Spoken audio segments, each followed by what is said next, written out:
Encounter news, अब लेंगे हर खबर की खबर।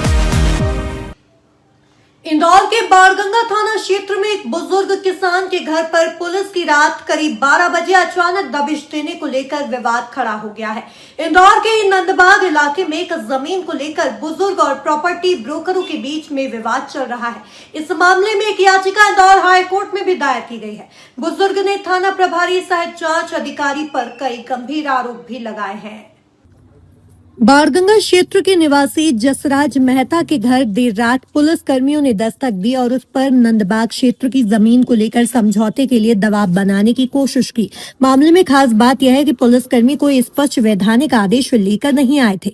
इस मामले में क्षेत्र के कुछ बिल्डरों ने जसराज मेहता के खिलाफ बाणगंगा थाने में करीब 1 महीने पहले शिकायती आवेदन दिया था। जसराज मेहता के वकील अजय मिश्रा का कहना है कि अपने बयान दर्ज करने के लिए जसराज मेहता 3 बार बाणगंगा थाने पहुंचे, लेकिन थाने पर न तो उनके बयान दर्ज किए गए और न ही जमीन कब्जे का कोई वैधानिक दस्तावेज बताया गया।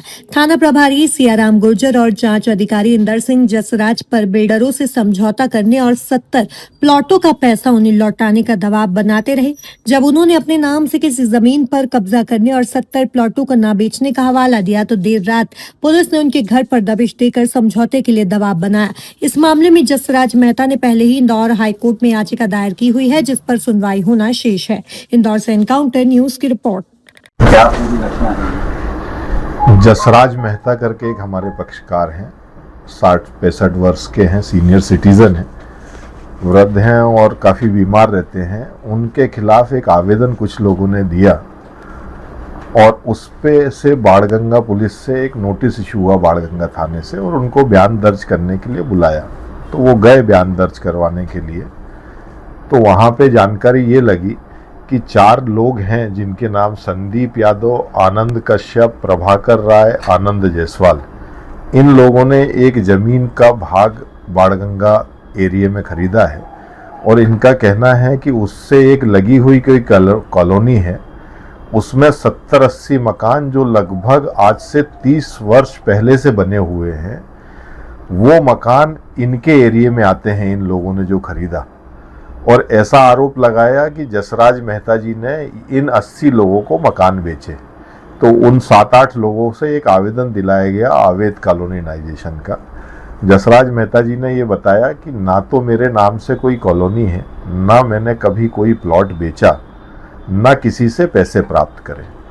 तो टीआई साहब हैं सियाराम गुर्जर और एक सब इंस्पेक्टर हैं ईश्वर राठौर जो इसके इन्वेस्टिगेशन ऑफिसर है। उन्होंने ये दबाव बनाया कि इन लोगों के साथ जो परचेज़र हैं आनंद राय और ये सब लोग, प्रभाकर राय, इनके साथ में बैठ के और आप समझौता करो और इनको पैसे दो क्योंकि इनको घाटा हो रहा है। तो वो चूंकि इस स्थिति में भी नहीं है कि किसी को कुछ पैसे दे पाए, तो उन्होंने बोला कि साहब आप तो हमारे बयान दर्ज कर लें और यदि कोई मुकदमा दर्ज होता है, अपराध बनता है, तो एफआईआर दर्ज कर लें।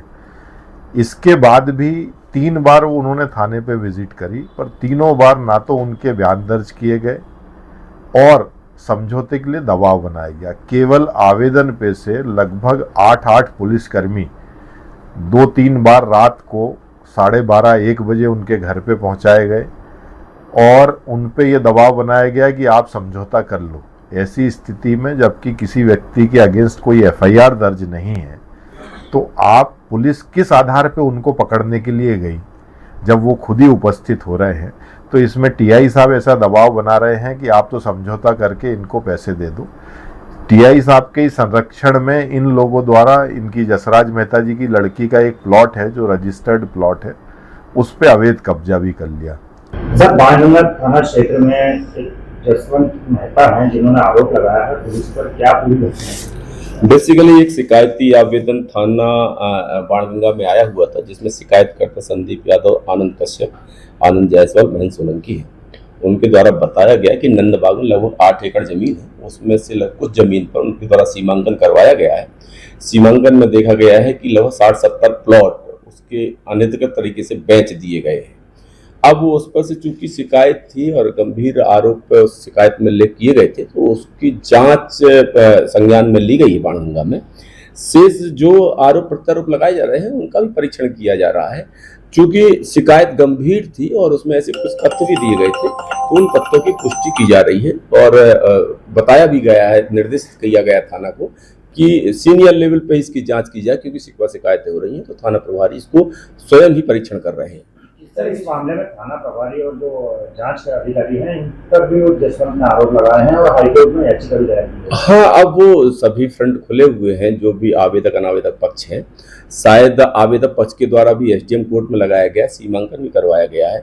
दोनों पक्ष न्यायालय की शरण में भी शायद गए हुए हैं। शेष जो वैधानिक कार्रवाई है उसको बाकायदे पुष्टिकृत साक्ष्यों के साथ ही आगे जांच की जाएगी। सर, इसमें वीडियो भी आ रहा है जिसमें रात में पुलिसकर्मी जसवंत के घर में जाते हुए दिख रहे हैं, इसी को लेकर के पूरा विवाद सामने आ रहा है। सर, नहीं, अगर ऐसे कोई भी आरोप प्रत्यारोप है उसका बाकायदे परीक्षण किया जाएगा, उसकी जांच की जाएगी और अगर कोई भी व्यक्ति दोषी है और इनलीगल तरीके से अगर कोई भी कार्रवाई को अंजाम देता है तो वैसे आगे वैधानिक कार्रवाई की जाएगी।